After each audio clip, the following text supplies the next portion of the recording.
Hola amigos, muy buenos días. Qué importante es poder identificar que el Señor Jesucristo no solamente es nuestro Salvador, no solamente es nuestro Señor, sino también es nuestra ciudad de refugio. Hoy vamos a leer algo muy interesante en Josué capítulo 20 sobre este tema en donde Dios le ordena a Josué que constituya ciudades de refugio. Voy a leer para ustedes el capítulo 20, dice así.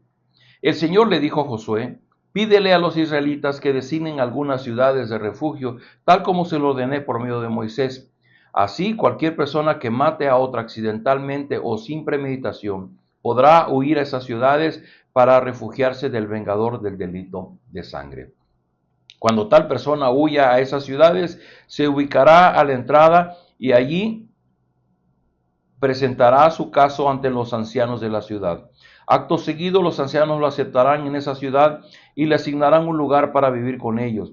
Si el vengador del delito de sangre persigue a la persona hasta esa ciudad, los ancianos no deberán entregarlo, pues ya habrán aceptado al que mató sin premeditación ni rencor alguno. El acusado permanecerá en aquella ciudad hasta haber comparecido ante la asamblea del pueblo y hasta que el sumo sacerdote en funciones haya fallecido.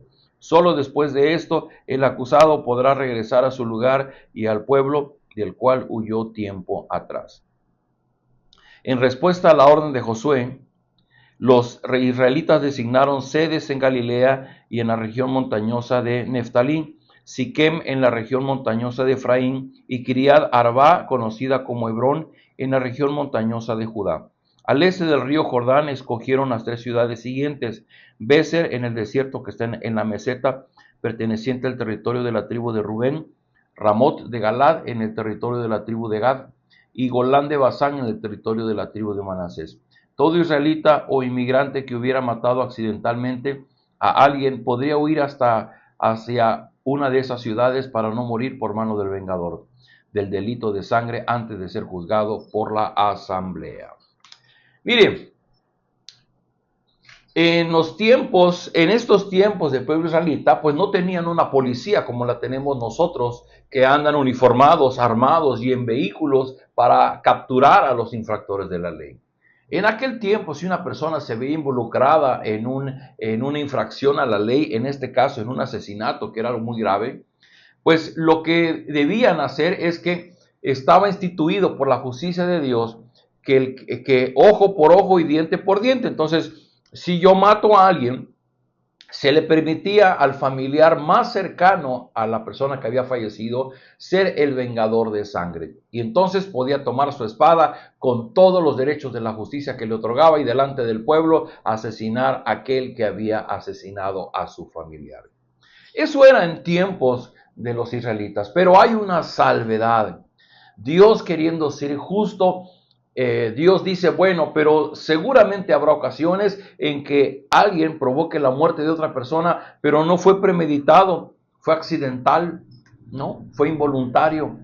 Y entonces esa persona no puede aplicársele la misma ley de ojo por ojo y diente por diente. Entonces Dios da indicaciones a Josué para que se establezcan 6 ciudades de refugio. Esas ciudades de refugio, 3 estaban al este del Jordán y 3 al oeste del Jordán.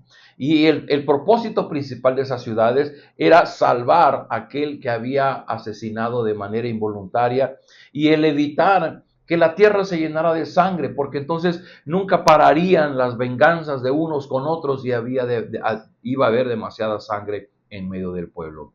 Ahora, esas ciudades de refugio no eran un escondite para malvados, para infractores de la ley. Esas ciudades eran una evidencia de la gracia de Dios sobre su pueblo, sobre personas que no eran realmente culpables y que da una evidencia del valor que Dios le da a la vida.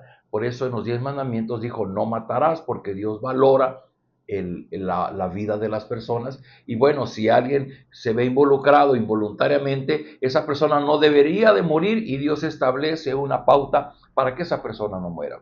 Ahora, el refugiado tenía que entrar a la ciudad y quedarse ahí, porque si salía, entonces ya era su responsabilidad si el vengador de sangre andaba dando vueltas por ahí y acababa con su vida. Pero que tenemos aquí dos hermosas lecciones para nosotros en este tiempo.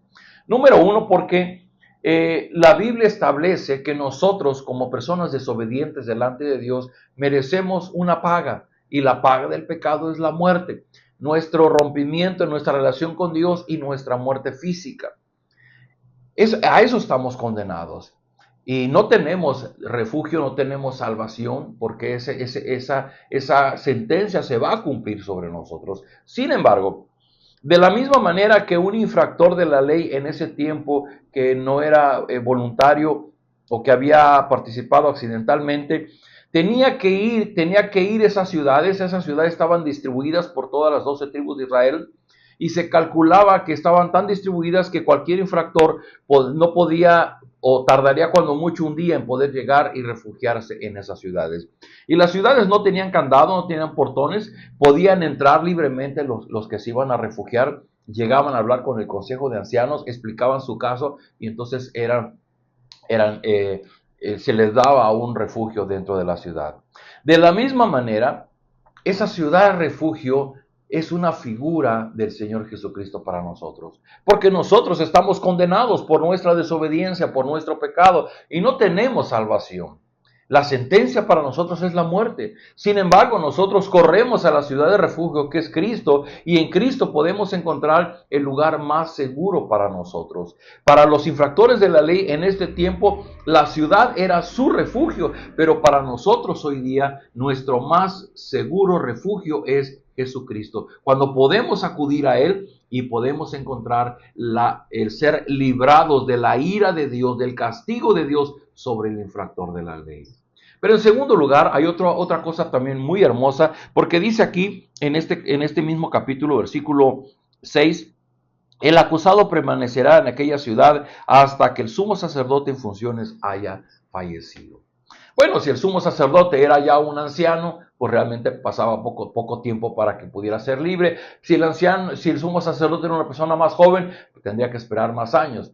Pero fíjese cómo la libertad del refugiado estaba vinculado a la vida del sumo sacerdote. ¿Y qué cree? Que en nuestro caso, el que tiene que morir es el Señor Jesucristo. Él es nuestro sumo sacerdote. Y nuestra libertad está incluida en el sacrificio que Él realiza en la cruz del Calvario. Porque Él obedeció perfectamente la ley de Dios. Él no tenía que morir, pero Él muere, Él cumple nuestra sentencia para que nosotros seamos perdonados. En este tiempo de los israelitas había que esperar a que el sacerdote muriera para entonces ser libre. En nuestro caso ya no esperamos porque el Señor Jesús murió en el pasado y ahora nosotros tenemos nuestra libertad a través de Él. Y a través del sumo sacerdote somos redimidos, somos librados de la ira y de la condenación de Dios y somos hechos libres de nuestra esclavitud al pecado. Y solo de esa manera somos librados de la mano del vengador de sangre sobre nosotros. Queridos amigos, hoy día tú y yo necesitamos un refugio, porque somos esos fugitivos que hemos infraccionado la ley de Dios, hemos desobedecido a la ley de Dios y nuestra culpa nos persigue. Es más, Satanás y sus secuaces están corriendo detrás de nosotros para hacernos caer y para que seamos acusados delante de Dios. Sin embargo, las puertas de refugio están abiertas. Las puertas para venir al Señor Jesucristo están abiertas. Dice Pablo en Romanos 8:1, ahora pues ninguna condenación hay para los que están en Cristo Jesús. ¿Qué podemos hacer si tú reconoces que eres alguien que necesita refugio porque la culpa de tu pecado te mortifica y sabes que eres culpable? Bueno, es el tiempo de venir ante el Señor Jesucristo. Inclusive, si tú puedes reconocer que en tu vida hay un pecado del cual eres reincidente, porque lo mismo que pasa aquí. Una cosa es el pecado en la que yo hago algo que ofende a Dios pues sin querer lo hice, involuntariamente, imprevistamente, sin premeditación lo hice y ofendí a Dios. Pero hay otro pecado en el que yo soy reincidente, que yo sé que eso que hago ofendo a Dios y lo sigo haciendo. En ambos casos, la solución es venir a Jesucristo como nuestra ciudad de refugio, solamente arrepentido y teniendo fe en Él como nuestro Salvador. y Él será nuestra ciudad de refugio y podremos vivir cobijados bajo su bendición. Te invito a que oremos. Padre, gracias por esta hermosa enseñanza de las ciudades de refugio. Rogamos, Señor, abre los ojos de aquellas personas que en este tiempo se sienten culpables y no han visto en Jesús su ciudad de refugio, y que puedan venir ante Él arrepentidos y en fe, creyendo y confesando a Jesús como Señor y Salvador, para poder encontrar el perdón, para poder encontrar la abundancia de la vida que tú has prometido a aquellos que confiesan a Jesús como Señor y Salvador. Perdona nuestros pecados en el nombre de Cristo Jesús. Amén. Queridos amigos, nos vemos el día de mañana.